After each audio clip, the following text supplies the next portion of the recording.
Мектептин реконструкциясы апрелде башталганбыз. Жумушчулардын саны 100гө чейин иштеп атты.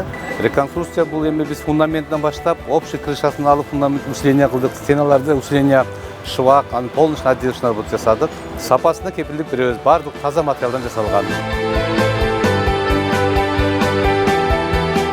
Контроль велся очень тщательно, проверялось все, начиная от приемки материалов и заканчивая их установкой.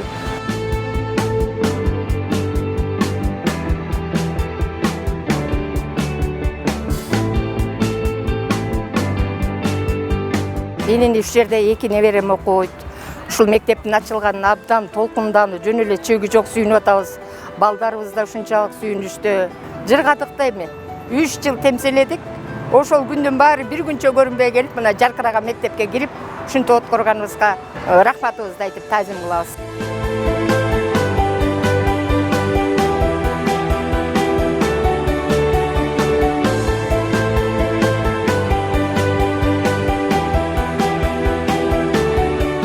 Жетинчи алгыч мектепти ачууга карата биз 28 арча, 410 квадрат метр газонный часть, жана 2000ден ашуун гүлдөр отургузулду.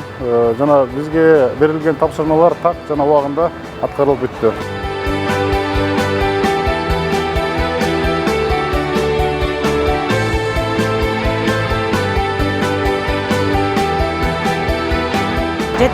Мектеп лицейинин окуучулары 2019 жылдын октябрь айынан баштап башка мектептерде окуп келишкен.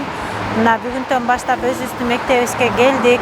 Ошондой эле жаңы мектеп салынгандан кийин окуучулардын билим алуусуна жана ошондой эле мугалимдердин билим берүүсүнө бардык толук шарттар түзүлгөн.